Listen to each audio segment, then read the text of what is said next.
Hey everyone, ready to swap the screens for some greenery today? Sounds refreshing. It does, doesn't it? Yeah. Our deep dive today is all about how connecting with nature can help us live, well, calmer, more authentic lives. Love it.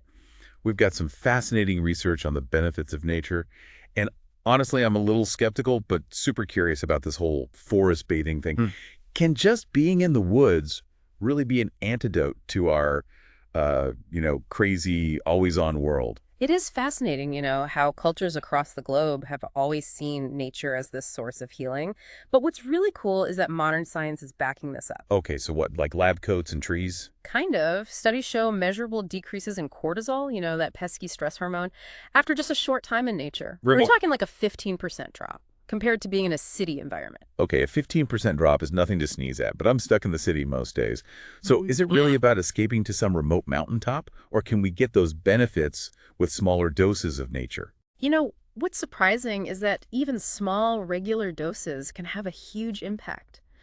Think about it. The natural world, it moves at its own pace. There's no pressure to answer that email or scroll through social media. It's like nature is giving us permission to just be. Exactly. I do find even a quick walk in the park can really shift my mood. Is that what you're talking about? Exactly. Our source material talks about this amazing ability of nature to regulate our nervous systems. Our heart rates slow down, we breathe more deeply, and that sense of urgency just fades away. Okay, but some might say that's just relaxing, Yeah. not necessarily a path to living more authentically. What's the connection there? That's where it gets interesting. Our source material points out that modern society, with all its pressures and expectations, it can make it tough to really connect with who we really are. It's like we're always performing, right? Yeah. For our jobs, on social media, it's exhausting. Yeah. And nature strips all that away. It allows us to be present with ourselves without judgment, without the need to impress anyone. So it's more than just feeling calmer. It's about feeling more like ourselves. Exactly. It's like nature acts as a mirror, reflecting back who we truly are without all the noise and distractions. Think about it. Have you ever noticed how you feel more grounded and centered after spending time in nature? I do. I've always felt most myself when I'm hiking or camping.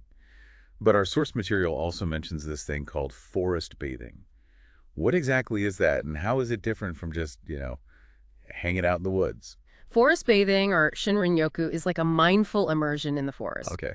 It originated in Japan in the 1980s, and it's all about intentionally engaging all your senses and allowing yourself to be fully present in the natural world. Okay, so it's not just about taking a hike or having a picnic in the woods. It's about slowing down, noticing the details, allowing yourself to be absorbed by the sights, the sounds, even the smells of the forest. So it's more about being in nature than doing something in nature. Precisely. There's no set route, no distance to cover. It's about soaking in the environment with all your senses. Okay, I'm intrigued. So how do you actually do forest bathing? Do you just wander around aimlessly? Well, there's a bit more to it than that. The key is to engage each of your five senses in a deliberate way. All right, I'm game. Walk me through it. Let's start with sight. What should I be looking for? Instead of just glancing around, try really observing the colors and shapes of the trees, the way the light filters through the leaves. Notice the textures of the bark, the delicate veins in a leaf, the way flowers sway in the breeze. It's like taking the time to really see the beauty that's all around us, but we often miss in our rush to get from point A to point B. What about sound? What should I be listening for? Close your eyes for a moment and just listen. Hear the rustling of leaves, chirping of birds, the wind whispering through the branches, maybe even the gentle flow of a stream nearby. I can already feel myself relaxing just thinking about it. And smell. What role does that play in forest bathing? Smell is incredibly powerful and it's often overlooked. In the forest, breathe deeply and notice the scents of the earth, the pine needles, the damp moss, maybe even the sweet fragrance of wildflowers. It's like nature's offering us this incredible aromatherapy session. I love it. Okay, what about touch? How do I engage that sense in the forest? Reach out and touch the rough bark of a tree, the smooth surface of a rock, the soft petals of a flower. Feel the coolness of a stream or the dampness of the soil. It's about connecting with the physicality of nature, isn't it? Feeling grounded and present in my body. Exactly. And finally, we have taste. Now, I'm not suggesting you go around nibbling on random plants, Good to know. but you can still engage this sense by noticing the taste of the fresh air as you breathe deeply, or maybe even mindfully enjoying a piece of fruit or a sip of water. It's amazing how we can engage all five senses in this way. I'm starting to see how forest bathing can be a truly immersive experience. Mhm. But what if I don't have a forest nearby? Can I still practice this? Absolutely. You can adapt these principles to any natural environment. Even a city park, a garden, or a backyard with a few trees can provide that sense of connection. Okay, that's good to know. So I found my spot. I've engaged my senses. What's next in my forest bathing journey? What are some specific activities I can try? Welcome back. We're back and ready to dive deeper into nature's calming presence. Absolutely. We've already uncovered so much about forest bathing and how even small doses of nature can reduce stress. But I'm curious to go deeper, like what other insights can we gain from our source material about nature's calming effect and how it connects to living a more authentic life? Let's talk about nature as a mirror for personal growth. Okay, This is a powerful concept that resonates with a lot of people, and it ties in beautifully with what we've been discussing about authenticity. okay, I'm all ears. What does it mean to see nature as a reflection of our own growth, especially in the context of being more true to ourselves? Think about the cycles of nature, the changing seasons, the ebb and flow of tides, the constant process of birth, growth, decay, and renewal. These cycles aren't just happening out there, they're happening within us too. You're right. We have periods of, feeling energized and productive, and then times when we need to rest and recharge. But sometimes it's hard to embrace those slower periods. Exactly. Our society often glorifies doing and achieving, but nature reminds us that there's a time for everything. Just like trees shed their leaves in autumn to conserve energy and prepare for new growth, sometimes we need to let go of old patterns or beliefs to make space for something new. So we could look to nature for guidance on how to navigate those transitions in our own lives. Absolutely. And it's not always about big, dramatic changes. Sometimes it's about noticing those subtle shifts within ourselves, just as we observe the subtle changes in nature.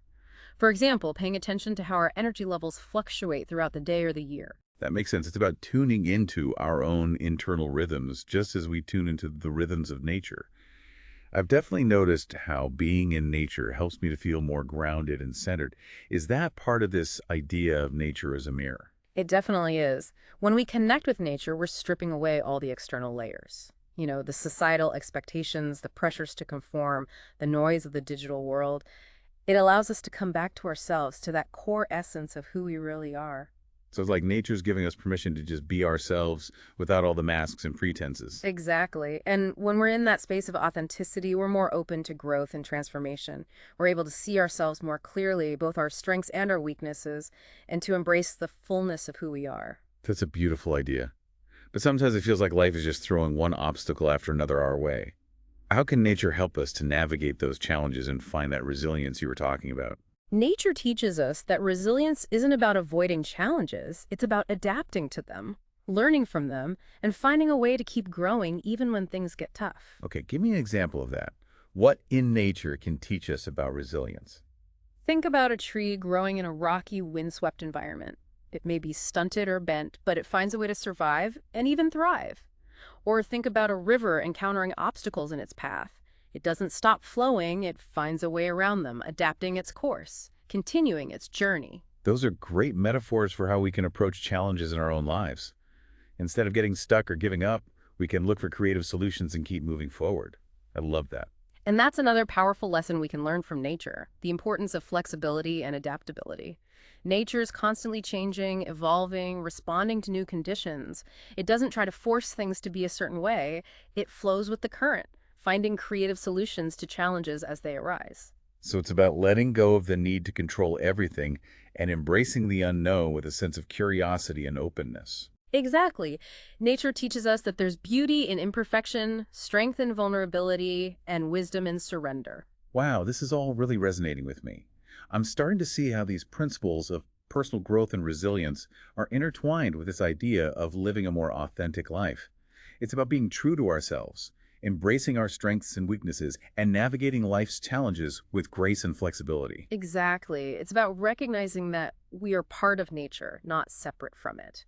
And that means embracing the natural cycles of growth, change, and renewal that are happening within us all the time. Okay, I'm really excited about this, but sometimes it feels like modern life is designed to keep us disconnected from those natural rhythms. We're constantly bombarded with stimulation, information, demands on our time. How can we stay connected to nature amidst all that chaos? That's a great question, and it's something a lot of people struggle with. But the good news is that even small, consistent interactions with nature can make a big difference. It's about finding those pockets of nature in our everyday lives and making them a priority. You're right, it doesn't have to be a grand adventure every time. It can be as simple as taking a walk in the park during our lunch break, or noticing the trees lining our street as we walk to work. Exactly. And here's a challenge for our listeners. Think about one small way you can incorporate nature into your daily routine this week. Maybe it's stepping outside for 5 minutes to just breathe fresh air and feel the sun on your face. Or maybe it's tending to a houseplant or putting up a bird feeder. I love those ideas. Little things can make a big difference, especially if we do them consistently. But what about those times when we're feeling really stressed or overwhelmed? Can nature help us to cope with those more intense emotions? Nature has this incredible ability to soothe our nervous systems and calm our minds. Think about it. When you're feeling stressed, what do you naturally crave? Fresh air, sunshine, open spaces. There's a reason for that. Nature provides us with the sensory input we need to regulate our emotions and find a sense of peace. It's like nature's offering us this free therapy session 24/7. Exactly. And the best part is, there's no appointment necessary. You can access nature's calming presence anytime, anywhere, even if it's just for a few minutes. Okay, I'm convinced. But sometimes I find it hard to really relax and be present in nature. My mind is still racing, thinking about my to-do list, or replaying conversations from earlier in the day. I think we've all been there, and that's where the practice of mindfulness comes in. It's about training our minds to be present in the moment, without judgment, and to simply observe our thoughts and feelings as they arise. We talked about mindfulness in the context of forest bathing earlier, but how can we cultivate mindfulness in our everyday lives, beyond just those specific forest bathing exercises? Mindfulness is a skill that can be practiced anytime, anywhere, not just in nature. But nature provides an ideal setting for practicing mindfulness because it's full of sensory experiences that can help to anchor us in the present moment. Can you give me an example of how I might practice mindfulness while I'm in nature? Absolutely. One simple technique is to focus on your breath as you walk. Notice the rise and fall of your chest, the coolness of the air as you inhale, the warmth of the air as you exhale. Okay, so I'm walking, I'm focusing on my breath. What if my mind starts to wander? That's totally normal. The key is to simply notice those thoughts without judgment and then gently redirect your attention back to your breath. It's like we're training our minds to be more present and less reactive to all the thoughts and emotions that come up throughout the day. Exactly. And as you practice this, you find that you're able to access that sense of calm and peace more easily, both in nature and in your everyday life. I love that. It's like we're building this muscle of mindfulness that we can then access whenever we need it. But let's be realistic. Not everyone has easy access to nature. What about people who live in cities or don't have a lot of time to spend outdoors? That's a valid point, and it's important to remember that connecting with nature doesn't have to be a grand gesture. It can be as simple as tending to a houseplant, putting up a bird feeder, or even just looking at pictures of nature. You're right. Even those small moments of connection can have a positive impact on our well-being. Exactly. And as you start to incorporate more nature into your life, you may find yourself naturally seeking out more immersive experiences like forest bathing or hiking. It's like we're reawakening that innate connection to nature that we all have, but that can get buried under the demands of modern life. And as we nurture that connection, we start to experience the profound ways in which nature can calm our minds, heal our bodies, and inspire our souls. This has been such an inspiring conversation. I'm feeling a renewed sense of appreciation for nature and all the ways it can support us on our journey towards living more authentic and fulfilling lives. I'm glad to hear that. And I hope our listeners are feeling inspired as well. Before we wrap up this part of our deep dive, I'd love to touch on one more aspect of nature's calming presence, its ability to spark our creativity. I've personally found that spending time in nature often leads to new ideas and insights. Have you experienced that as well? Absolutely. Nature has long been a source of inspiration for artists, writers, musicians, and innovators of all kinds. There's something about the beauty, the complexity, and the sheer vastness of nature that unlocks our creative potential. Why do you think that is? What is it about nature that makes us feel more creative? I think there are a few reasons for this. First, nature provides a sense of awe and wonder that can spark our imaginations. When we're surrounded by the beauty of a sunset, the intricacy of a spider web, or the vastness of a starry night sky, it's hard not to feel a sense of inspiration and possibility. I've definitely felt that. It's like nature reminds us that there's so much more to life than what we can see and experience in our everyday routines. Exactly. And second, nature is full of patterns, rhythms, and cycles that can stimulate our creativity. Think about the spiral of a seashell, the branching of a tree, the flow of a river. These natural patterns can inspire new ideas, new ways of thinking, and new approaches to problem solving. It's like nature's giving us a blueprint for creativity, showing us how to create beauty, balance, and flow in our own lives. Right. And third, nature provides a sense of peace and tranquility that allows our minds to wander freely. When we're not constantly bombarded with stimulation and information, our brains can relax and tap into a deeper well of creativity. It's like nature gives our minds permission to play, to explore, to make new connections. And that's where the magic happens. Those moments of quiet contemplation, of being fully present in the natural world, are often when our most creative ideas emerge. Okay, I'm convinced. Yeah. But how can we actively cultivate that nature-inspired creativity? What are some things our listeners can try? One simple technique is nature journaling. Take a notebook and pen into nature and simply write down your observations, thoughts, and feelings. Don't worry about grammar or punctuation, just let your words flow freely. I love that idea. It's a way to capture the essence of your experience and to reflect on the insights that nature is offering you. Exactly. And you can also try nature photography. Use your phone or a camera to capture the beauty of the natural world, focusing on the details that catch your eye. Or even just spending time in nature and allowing yourself to daydream, to let your imagination run wild. Exactly. The key is to find what works for you and to make time for creative exploration in nature. This is all so inspiring. I'm feeling a renewed sense of creativity and a desire to get out there and explore the natural world in a new way. I'm so glad to hear that, and I hope our listeners are feeling inspired as well. This has been an incredible exploration so far. We've covered so much ground, from forest bathing and mindfulness to personal growth and nature-inspired creativity, but there's still more to uncover. Stay tuned for part 3, where we'll delve even deeper into the transformative power of nature and explore some practical ways to integrate these principles into our daily lives.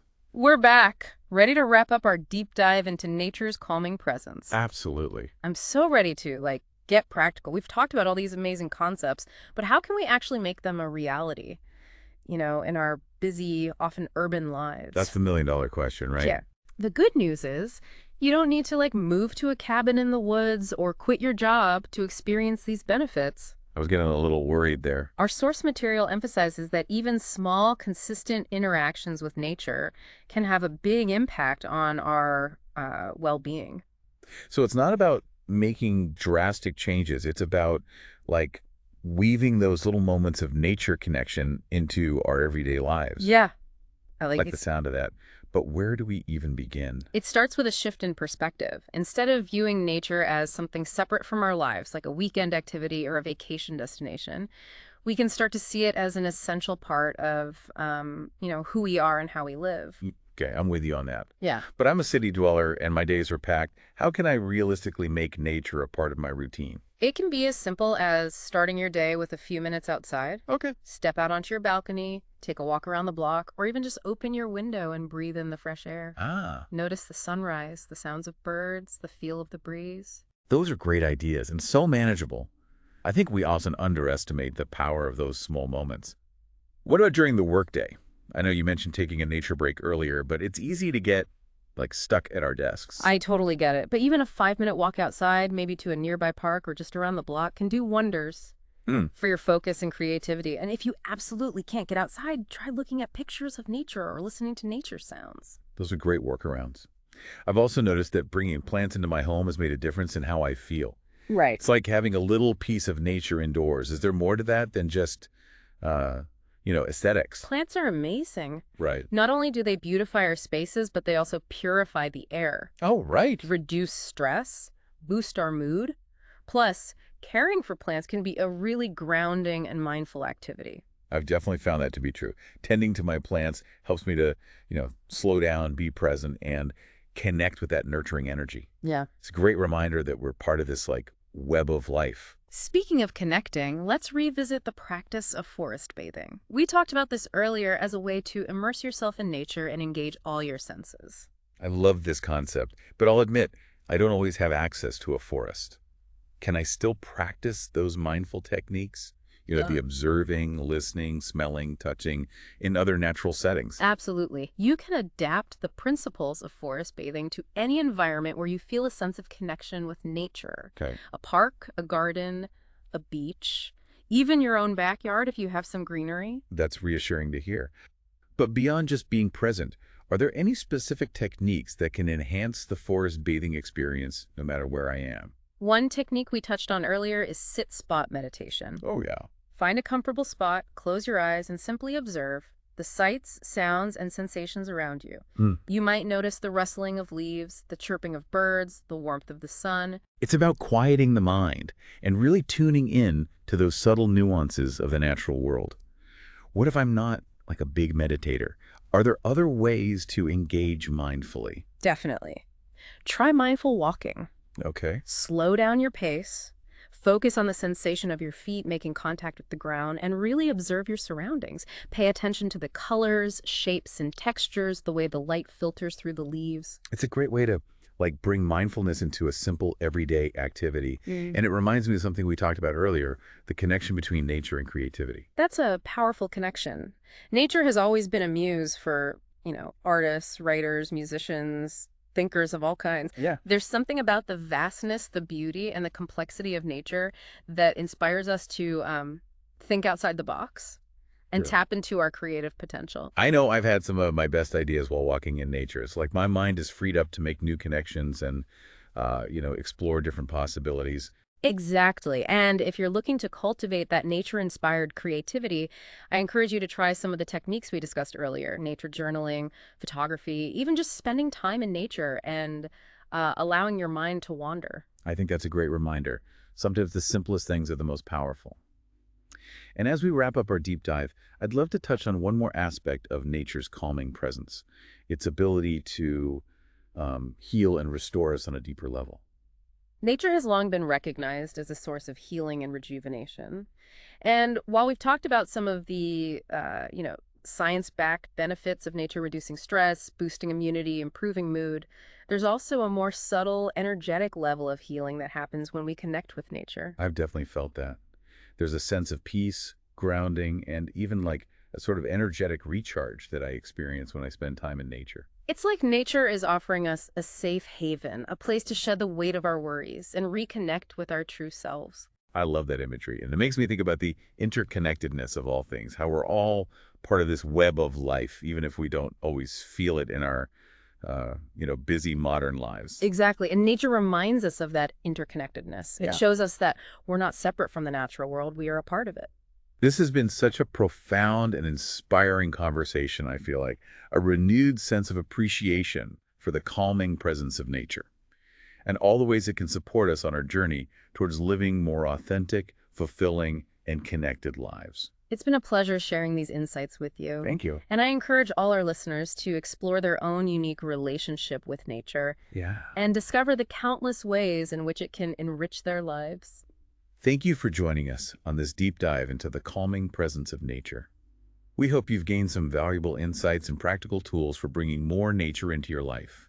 Until next time, be well and embrace the healing power of the natural world.